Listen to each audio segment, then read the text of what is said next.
আপনাদের সকলের সহযোগিতা নিয়ে দিক নির্দেশনা নিয়ে ২৪-এর সেই ৫ আগস্টের সকাল ১ বছর অতিক্রম করেছে। তাই তো দিনের শুরুতেই জুলাই গণ অভ্যুত্থানকে স্মরণ করলেন অন্তর্বর্তী সরকারের প্রধান উপদেষ্টা ডক্টর মোহাম্মদ ইউনূস। জুলাই গণ অভ্যুত্থান দিবস উপলক্ষে দেশ জুড়ে জেলা প্রশাসনের আয়োজনে অনুষ্ঠিত হয় আহত ও শহীদ পরিবারদের নিয়ে স্মরণ সভা। অনুষ্ঠানে ভিডিও বার্তায় বক্তব্য দেন প্রধান উপদেষ্টা। বক্তব্যের শুরুতেই ১৯৭১ সালের মহান মুক্তিযুদ্ধকে স্মরণ করেন ডক্টর মোহাম্মদ ইউনূস। বলেন, ৫ই আগস্ট শুধু একটি দিবস নয়, বরং একটি প্রতিজ্ঞা, ফ্যাসিবাদী শাসন ব্যবস্থা থেকে জাতির পুনর্জাগরণের দিন।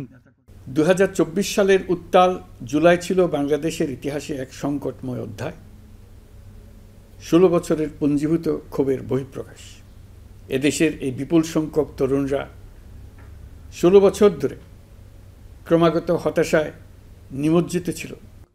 তিনি বলেন, স্বাধীনতার অর্ধশত বছর পরেও এদেশের মানুষ সুবিচার ও গণতন্ত্র থেকে বঞ্চিত হয়েছে, শিকার হয়েছে বৈষম্যের। বিগত ১৬ বছর প্রতিটি সেক্টরে মাফিয়াতন্ত্র কায়েম করে একটি সুবিধাভোগী শ্রেণী তৈরি করা হয়েছিল।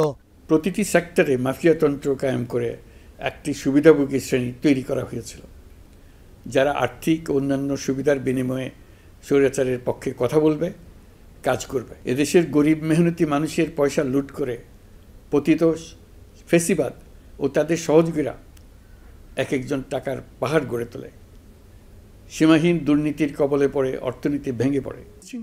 পুলিশের পাশাপাশি দলীয় সন্ত্রাসীরা বিভিন্ন সময় আন্দোলনকারীদের উপর নির্যাতন চালিয়েছে বলে উল্লেখ করেন সরকার প্রধান। প্রধান উপদেষ্টা আরও বলেন, ভবিষ্যতে আর কোনো ধরনের নিপীড়নের কাছে মাথা নোয়াবে না বাংলাদেশ। প্রতিষ্ঠা করা হবে জবাবদিহিমূলক, মানবিক, গণতান্ত্রিক এবং বৈষম্যহীন রাষ্ট্র। এই দেড় যুগে প্রতিটি ন্যায্য দাবি, প্রতিবাদ, বিক্ষোভ চলাকালে পুলিশের পাশাপাশি দলীয় সন্ত্রাসীরা অস্ত্র হাতে আন্দোলনকারীদের পিটিয়েছে। গত ১৬ বছরে যারাই সরকারের সমালোচনা করেছে, নাগরিকদের অধিকারের পক্ষে কথা বলেছে, তাদেরকে গ্রেফতার অথবা গুম করা হয়েছে। লাখ লাখ বিরোধী দলীয় রাজনৈতিক নেতাকর্মীদের নির্বিচারে আটক, গ্রেফতার করা হয়েছে।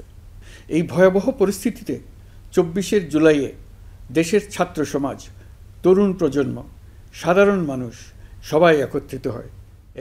প্রধান উপদেষ্টা সবশেষে বলেন, জুলাইয়ের মহানায়কদের আত্মত্যাগ তখনই সার্থক হবে যখন এদেশকে একটি সত্যিকার জনকল্যাণমূলক রাষ্ট্র হিসেবে গড়ে তোলা হবে। আঁকড়ে ধরে রাখতে চেয়েছিল। বেলায়েত হোসাইন, এখন ঢাকা। গুলি করেছে।